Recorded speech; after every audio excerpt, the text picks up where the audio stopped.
Reading with your kids. Hola, ni hao, konnichiwa, assalamu alaikum, shalom, mahaba, moni wanji, namaste, jumbo, bienvenidos. Hi, my name is Jedley, and this is the Reading with Your Kids podcast. We are coming to you from the beautiful neighborhood of Reedville in the southwest corner of Boston, Massachusetts. We are so delighted and so very honored that you join us in our mission to help all families grow closer through reading. Please be sure to tell all of your family and friends about the show.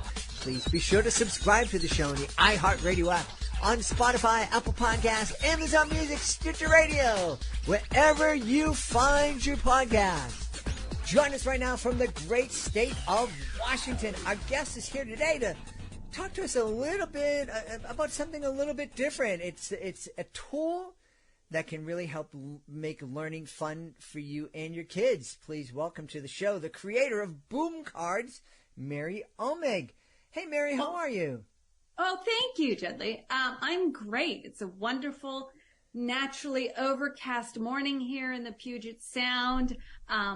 Technically, summer should be around the corner where we have beautiful sunny days, but still a little overcast. So we do a lot of reading with our kids here because we have a lot of gray days. I actually grew up in a family that read every night. We'd sit around in the living room and read. So really great to be here on a podcast all about reading and reading with your kids. I did a lot of the picture book reading with our kids when they were little.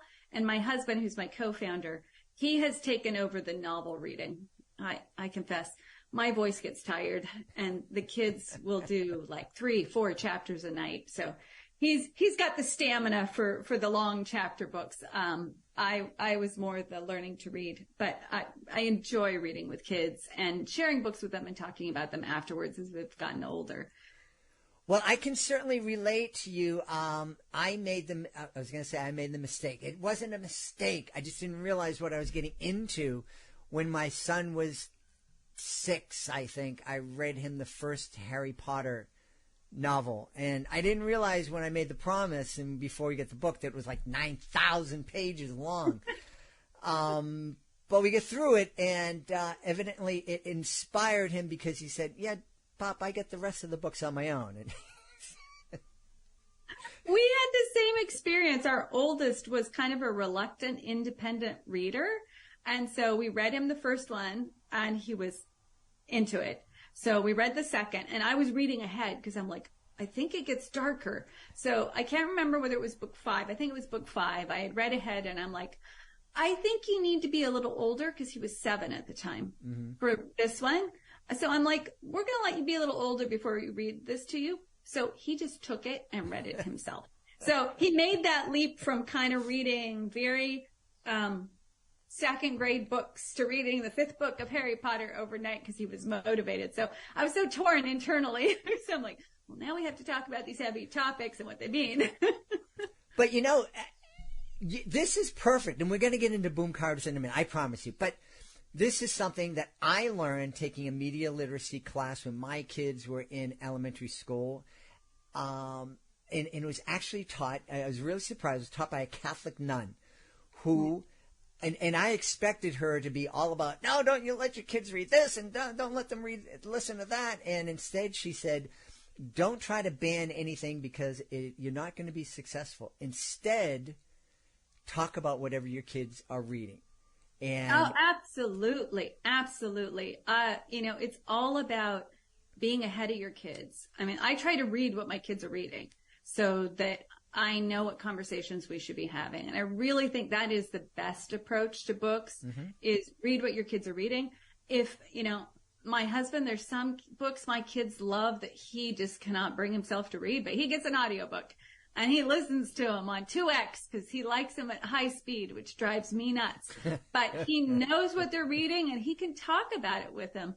And, if you're not sure if your kids are getting it, this is one place where Boom Cards come in. One of the things I wanted to talk about today is we have this author, Gay Miller, who does these novel studies.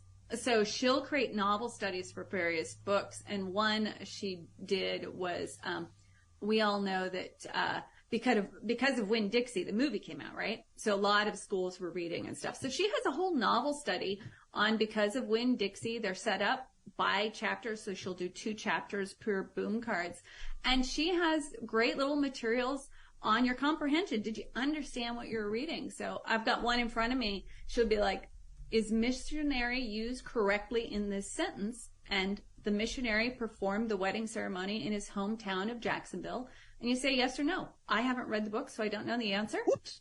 Oh, the answer was not yes. The answer was no. But it's a nice kind of way if you're a parent or a teacher to like, did the kid actually read it? If you're trying to make sure they read it. Did they understand it? Were there some big concepts that just went over their head?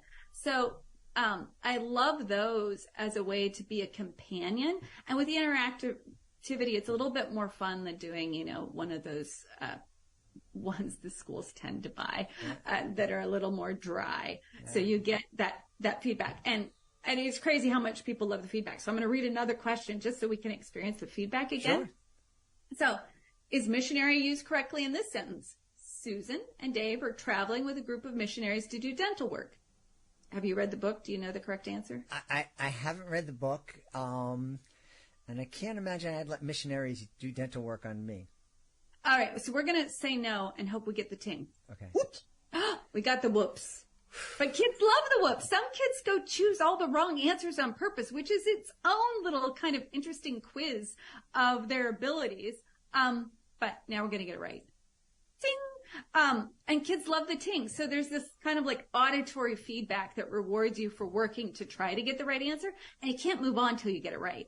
So it's all this self-correcting, and as you go, you don't have to wait like 2 weeks for your teacher to send home papers and have them graded, find out you didn't understand the book at all, or you clearly were sleep reading. Mm-hmm. So that's one thing I love about boom cards is you've got these fun, interactive follow-ups. But another thing that's fun, I don't know about you, but my husband likes to do voices. So the kids were all into the Warriors series for a long time. So he'd have a voice for each of the cats. Again, that like when it was my turn to pick up because he had to work late or something. He's my night owl, so he would do the night reading. I'm the early bird, so I'd do the morning reading. I'd be like, which voice am I supposed to do for this one? But one thing I love about boom cards is you can also, a lot of our authors record their voices so you can hear different voices. And a quick example I'm going to do is, what if you're trying to learn French? So we have authors. This is going to be an author saying pear, but French Canadian. Let's see if you can hear it. Okay. Poire. Okay. Now we're going to have an author say pear, but in French. Une poire. So subtle differences, but the accent actually matters. So people can hear voices like their own. If you're in Quebec and you need to learn French, you're technically learning in a French Canadian accent. Mm-hmm. And we have a lot of users actually in France. But very common to learn in the U.S. is Spanish. And we have lots. El lápiz. Now that is Spanish. Mm-hmm. One more. El pegamento. That's glue. Very school. Okay. She is a native Latin American accent. And you can go look for authors with specific accents and really let the kids hear different voices that sound like them. Now, on that sound like them, I have an author I love. Her name is Della Larson. She makes this great materials for kindergarten. And she was really nervous when we first introduced audio because she has a Boston accent. She was so nervous. And I was like, oh, don't be nervous. So here's just a little bit of her voice. What's the beginning sound of umbrella, under, and up? You can hear only a tiny hint of her Boston accent there. But, if you're a kid from Boston, hearing your voice can be really compelling. Because so often everything's done in this very neutral Western voice or Midwestern voice. So you can find materials from authors with different accents. And those were just kind of little samples of simple like activities where you're hearing just a phrase. But we also have materials where they'll read a whole story. So I'm just going to do a first page from one on the little red hen. Once upon a time, there was a little red hen who lived on a farm. She didn't live by herself on the farm. The little red hen was friends with... And then when you advance to the next card, it's going to say just the key image. A lazy dog? So now we're starting to tie images and words together, just like in any picture book. And then the next one is? A sleepy cat. And so on. Mm-hmm. So now with young readers who are just getting started, they can have access. So they can also just read it. I had to actually click the sound on those. I had to take an affirmative action to have it read to me. Mm-hmm. So I can sit there and struggle with the words and then go, you know, I need a little help. Mm-hmm. Read it to me. Did I get it right? Did I make the right goals there? Wow. This is really neat. So boom cards, because I think we jumped right into the meat. If a kid is first getting ready to meet boom cards, are they going to be handed a deck of cards? I'm guessing not. This is something that they're doing on their laptop. So typically what happens is a teacher in a classroom has a learning goal. And, you know, in kindergarten, it might be learning your CVC words. A high school French teacher wants you to understand a more complex text in French. So it's going to vary on learning goals. It might be a teacher who's trying to teach you math, but in a classroom with a lot of English language learners, and she doesn't want the reading skills to get in the way of the math skills. So a teacher is going to pick a material and assign it to you for whatever skill they're trying to teach. And then you receive it, and you can do it on your laptop. If your school has Kindle Fires, you can do it there, on Android tablets, iPads. But we designed it so it can be done anywhere. Like, you could do it in the car on a phone if you have your login and password. So, like during your drive to school, or on a weekend drive, you can do this homework. So some teachers do it for classroom centers, particularly with the young kids. But older kids can do the homework at home. So it's an interactive activity where they can touch and drag and multiple choice and fill in and get that instant feedback about I'm on track or wow, I'm not on track. And if they're not on track, they can save material to go back and talk to their teacher later. That said, parents can do this with their kids too. We have a free membership tier for parents where they don't have to pay for the added features that teachers use. But they do buy the individual boom cards. So you can, for summer, go find something your kid really wants to do and track it down. They might want to, maybe your kid's struggling with learning a little bit. You might want to get a deck on sequencing. That's a really important skill for understanding reading. And so you read to your kid, and then they put the events in order. That's all an important step to advanced reading skills. And reading comprehension. So if you have a younger kid, you might go, oh, we need some sequencing work. If your kid goes to speech class, there's a good chance, because there's over 200,000 speech therapists using our product around the world, that they're interacting with boom cards during their speech therapy sessions. Because they're super fun and engaging for building those articulation skills and those language skills.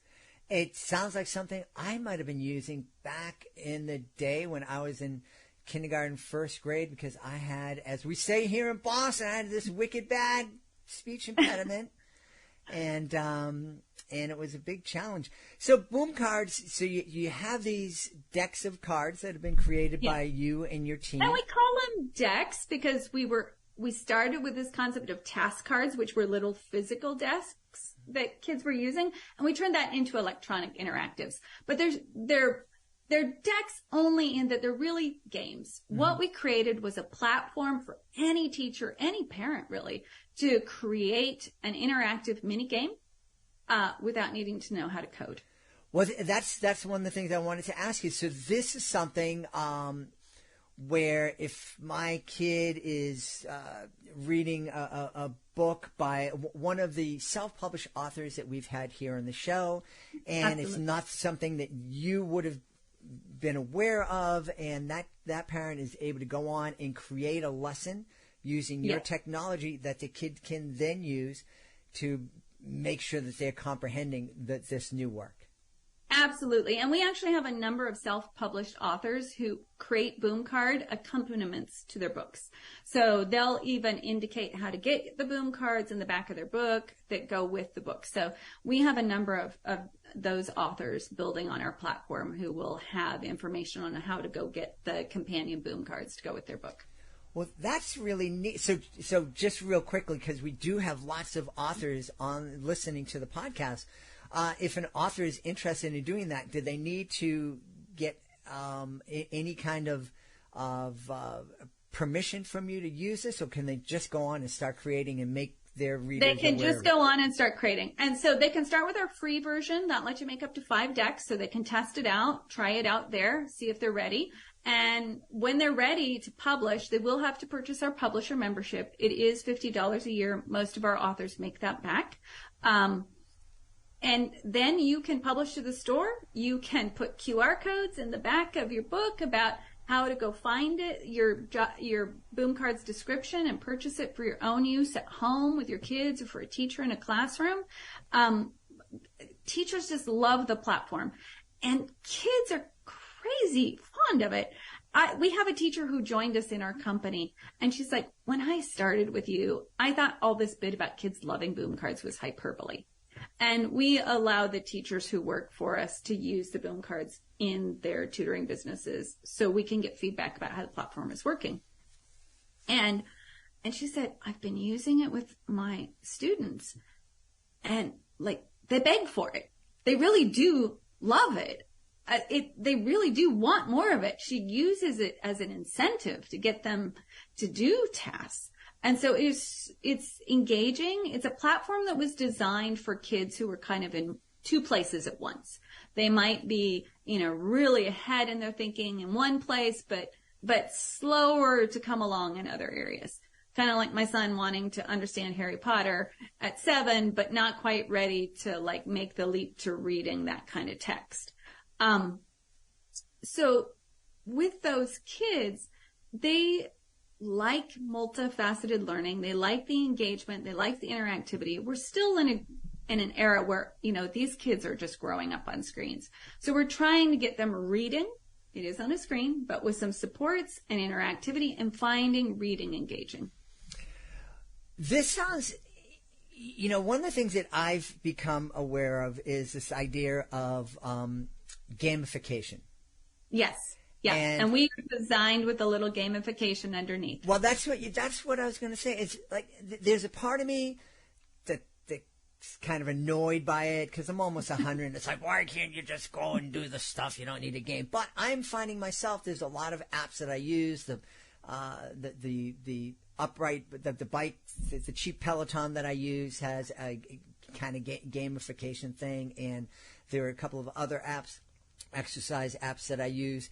And I know when I first, they're counting my things and giving me badges, and I found it a little bit annoying and juvenile, but I'll be honest with you, I'm really proud of all the badges I've earned on those things.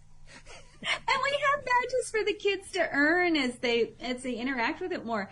We built our gamification on top of an actual learning model. So we use a mix of, we have some elements of response to intervention, things that look at not just did you get it right or wrong, but how long did it take you to get it right? And metacognition. So I know these are some big words here I'm throwing out, but learning about learning, understanding how you learn. So we don't just deliver the results of how students did to the teacher. We deliver it to the student. We want the student to understand their learning process. We want them to be able to go in and look at how they did, see where they're learning it, where they understand it, where they have more work to do. That sounds very, very useful.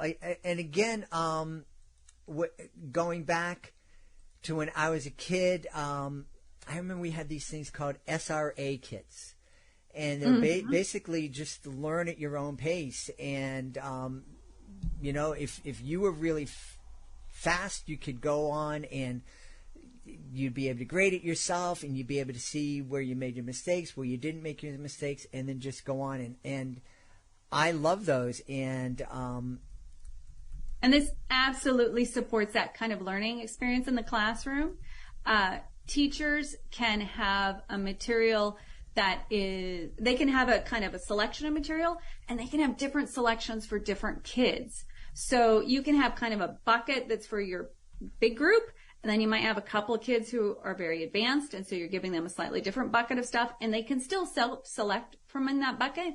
And you might have another bucket of kids who need a little bit more support. Maybe they're English language learners, maybe they have specific learning disabilities, and so they can have their own bucket of materials, and no one has to know they're all in different buckets.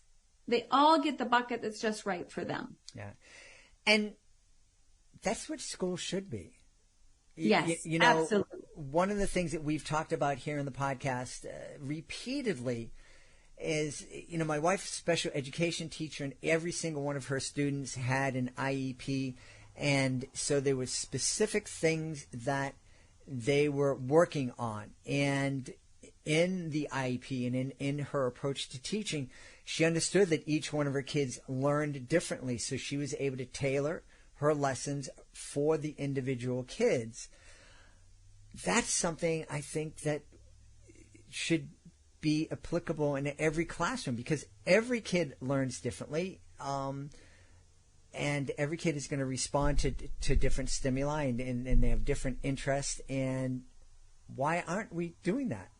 Well, absolutely. And one of the great things we do is we build connections between the instructors for a student. So because the student has a single interface and a student can be shared between instructors, a student who has pull out for special education for reading can, when they're in their general ed classroom during reading time, pull up their materials they normally do with their special education teacher and work on those. So they can have all of their materials with them in all of the time in all of their settings.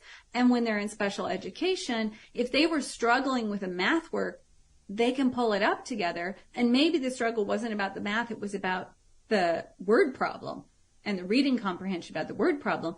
But now it's right there. The special ed teacher sees what they were assigned in the classroom and can review it with the student. And if necessary, have a follow-up conversation with the general ed teacher about maybe a modification. But everyone's tied together. Everyone can see the same data about the student. Everyone can work together as a team to help the student. Wow.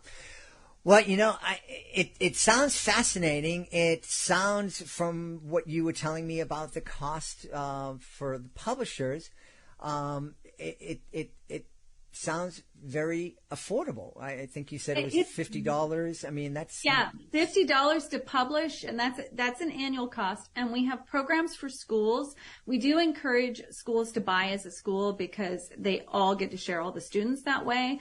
And then it's more affordable. And one of the benefits is doing that is you kind of like, if you buy for your gen ed and your special ed, your music teachers get it for free, and music teachers love it. There's a lot of things they can do with teaching basic piano skills and music theory and stuff like that. So they essentially come along for free when you're buying for your classroom teachers and your special ed teachers. Well, I mean, this is fascinating, and boy, I wish this was around when I was a kid, because I might not have spent so much time out in the hallway.